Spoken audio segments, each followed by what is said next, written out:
স্মৃতির শক্তি বৃদ্ধির জন্য কোনো আমল আছে কিনা? খুবই গুরুত্বপূর্ণ একটি বিষয়। স্মৃতিশক্তি এটা বৃদ্ধি করতে আমরা প্রত্যেকেই চাই।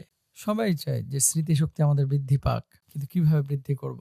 আল্লাহ সুবহানাহু ওয়া তাআলা একটা কমন দোয়া আমাদেরকে শিখিয়েছেন, রব্বে জিদনি ইলমা। আল্লাহর কাছে দোয়া করা, হে আল্লাহ আপনি আমার জ্ঞান বৃদ্ধি করে দিন। রাসূল আকরাম সাল্লাল্লাহু আলাইহি ওয়াসাল্লাম যখন এই যে কোরআন নাজিল শুরু হয়েছে, ওহী আসা শুরু হয়েছে, তার কাছে জিবরিল আমিন যখন ওহী নিয়ে আসতেন, তিনি তাড়াহুড়া করে জিবরাইল আলাইহিস সালাতু ওয়াস সালামের সঙ্গে ওহী পড়ার ও মুখস্থ করার চেষ্টা করতেন। আল্লাহ তাআলা তাকে তাড়াহুড়া করতে নিষেধ করতেন এবং এই দোয়াটি পড়ার নির্দেশ দিয়ে বলেন, তোমার প্রতি ওহী সম্পূর্ণ হওয়ার আগে তুমি কোরআন পাঠে তাড়াহুড়া করো না এবং বলো, হে আমার রব, আমার জ্ঞান বৃদ্ধি করে দাও। নবীজি সাল্লাল্লাহু আলাইহি সাল্লামের কাছে যখন ওহী আসতো, তখন নবীজি সাল্লাল্লাহু আলাইহি সাল্লাম বলতেন, রব্বে জিদনি ইলমা। সুতরাং আপনার সন্তান অথবা আপনি নিজে যদি এটা আমল করেন ৫ ওয়াক্ত নামাজের পরে এবং দিনে যখন ফ্রি থাকবেন, রব্বে জিদনি ইলমা, আশা করা যায় আপনার জ্ঞান বৃদ্ধি পাবে। ২ নাম্বার, অন্তরের ভিতরে যদি অহংকার থাকে। আনাস রাদিয়াল্লাহু তাআলা আনহু রাসূল আকরাম সাল্লাল্লাহু আলাইহি ওয়াসাল্লাম থেকে তিনি বলছেন, আল্লাহর হাবিব সাল্লাল্লাহু আলাইহি ওয়াসাল্লাম বলেছেন, আদ-দুআউ মুখুল ইবাদ। দোয়া হলো ইবাদতের মগজ বা মূল বস্তু। সুতরাং বেশি বেশি আল্লাহর কাছে দোয়া করা, অন্তরের মধ্যে অহংকার, হিংসা যদি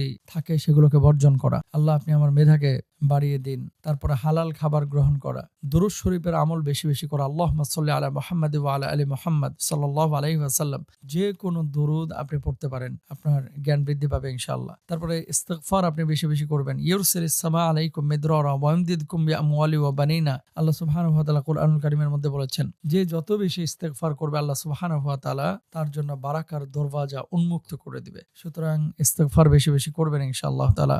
আর কুরআনুল কারীমে যে খাবারগুলোর কথা বলা আছে, বিশেষ করে মধুর কথা, তারপরে রাসূল সাল্লাল্লাহু আলাইহি ওয়াসাল্লাম হাদিসে কালো জিরার কথা আছে, এই খাবারগুলো আপনারা বাড়িয়ে দিবেন ইনশাআল্লাহ তাআলা। অর্গানিক যে খাবার বা ফুড রয়েছে, আল্লাহ তাআলা যেগুলো ন্যাচারালি আমাদেরকে দিয়েছেন, এগুলো খাবেন ইনশাআল্লাহ তাআলা। বৃষ্টির পানি আপনারা এক্ষেত্রে ব্যবহার করতে পারেন। বৃষ্টির পানি তো বিশুদ্ধ পানি ইনশাআল্লাহ। তারপরে জমজমের পানি যদি থাকে তাহলে এটাকে মিশিয়ে নিজের বাড়ির যে পানি রয়েছে পানির সাথে মিশিয়ে আপনি খেতে পারেন ইনশাআল্লাহ তাআলা। তো এগুলো তো ডিরেক্ট হাদিসের মধ্যে নাই যে বৃষ্টির পানি আপনি খাবেন কিনা, কিন্তু বৃষ্টির কথা তো হাদিসের মধ্যে আছে। রাসূল আকরাম সাল্লাল্লাহু আলাইহি ওয়াসাল্লাম বৃষ্টির সময় দোয়া করতেন, আপনারা দোয়া করবেন, আল্লাহ তাআলা মেধা বাড়িয়ে দেবেন ইনশাআল্লাহ তাআলা। তবে দুরূদের আমলটা খুব কার্যকরী। আল্লাহ তাআলা আমাদেরকে বোঝার তৌফিক দান করুন। আসসালামু আলাইকুম।